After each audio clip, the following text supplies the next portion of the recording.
Bumuelta ang palasyo sa paninisi umano ni Senator Alan Peter Cayetano kay Pangulong Bongbong Marcos sa hindi umusad na panukalang 10,000 pesos na ayuda bawat pamilya. Pakinggan natin ang naging pahayag ni Senator Cayetano tungkol dyan. Kaya ng ating budget magbigay. Pero pagkapanalo ni President Marcos, ayaw niya. Pero every single year po, tinatanong ko yon sa aming Chairman of Finance, 2 to 300, minsan 400 billion ang ayuda. So kaya pong bigyan ng 10K. Towards 2023, ako na mismo nagsabi, kailangan pa rin pero kailangan targeted at ang dapat unahin, syempre may sakit kasi yun talaga may kailangan. Kaugnay niyan, magbabalita si Mobile Journal Julie Baiza. Julie, ano ang sagot ng palasyo dito sa 10K ayuda nga? Cheryl, wag daw ipahid o isisi ni Senador Alan Peter Cayetano kay Pangulong Bongbong Marcos yung kanyang kahinaan. Dapat daw akuin mismo ni Cayetano yung kanyang mga naging kakulangan. Yan yung buwelta ni Palace Press Officer Claire Castro sa sinabi ni Senador Cayetano na nireject ni Pangulong Bongbong Marcos yung proposal niya na 10,000 pesos na ayuda. Ang paliwanag ni Castro, kailangan namang maaprubahan pa sa Kamara at Senado yung panukala ni Cayetano noong siya ay mambabatas pa. Dahil daw wala siyang nagawa, hindi raw masasabing ni-reject yan ng Pangulo. Naninisi lang din daw ang senador dahil hindi umusad sa Kamara yung kanyang panukala. Hindi pa rin naman daw Pangulo si PPBM, sabi ni Castro, nung maipasa yung budget noong 2022 at yung bumalangkas niyan ay si dating Pangulong Rodrigo Duterte pa. Malamang daw hindi rin naniniwala si Duterte doon sa naging panukala ni Cayetano. Kaya ang mahalaga daw gawin ngayon dapat aralin muna ng senador na mabuti yung kanyang panukala para sumang-ayon din, hindi lang ang Pangulo, kundi yung mga kapwa niya mambabata sa kanya. Cheryl. May reaksyon na rin ba ang Pangulo doon sa kontrobersyal na video ng China naman na naglalarawan nga sa mga Pinoy bilang unggoy?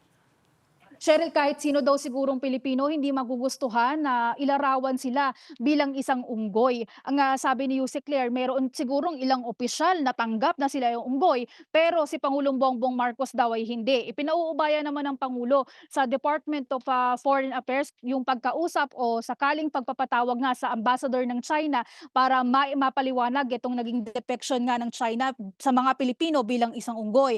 Ano man daw yung maging hakbang, whether ng DFA o ang Senado kung magpapasama ng ilang mga panukala or mga isinusulong nila kaugnay dito sa issue, suportado daw yan basta't maipapakita yung pagkondena ng Pilipinas sa anumang uri ng pamamaliit sa mga Pilipino.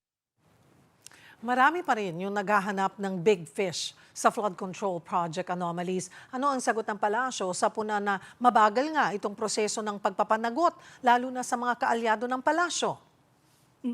Cheryl, nagpaliwanag ang palasyo para doon sa mga nagsasabi na mabagal yung proseso, kung sila daw mismo yung humaharap sa korte, masasabi nila na mabilis na daw yung naging hakbang ngayon ng ombudsman at saka ng DOJ kasi talaga daw mabagal yung pag-usod at pagsasampa ng kaso. Lahat daw ng naiinip kung meron silang mga konkretong ebidensya, go ahead and file the cases, sabi ni Yusek Claire.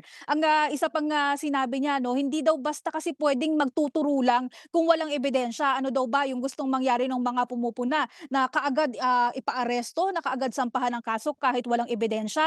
Hindi daw ganyan yung hostisyang umiiral sa bansa dahil sinusunod pa rin daw ng administrasyon yung due process. Ngayon, isa pa sa mga lumulutang yung possible na pagsasampa ng kaso sa pinsan ng Pangulo na si Congressman Martin Romualdez. Ang sabi ni Yusek Claire, hindi daw mangingialam si Pangulong Bongbong Marcos sa anong mga investigasyon at kung saan daw papunta yung ebidensya, yun daw yung susundan o babantayan ng palasyo.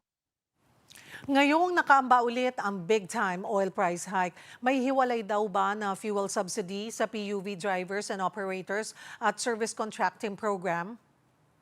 Cheryl, ang sabi ng palasyo, tuloy-tuloy naman daw yung pagbibigay ng fuel subsidy at saka tuloy-tuloy din yung iba pang mga programa para sa mga nasa transport sector. Ang hindi lang daw or ang tapos na yung service contracting. Hindi na daw yan wala na daw pondo para dyan at natapos na nga rin yung implementasyon. Pero patuloy din daw na binabantayan ng palasyo yung pagbibigay or yung implementation nga ng fuel subsidy dahil aware naman daw sila na meron pa ring krisis sa Middle East. Maraming salamat, Mobile Journal, Julie Baiza.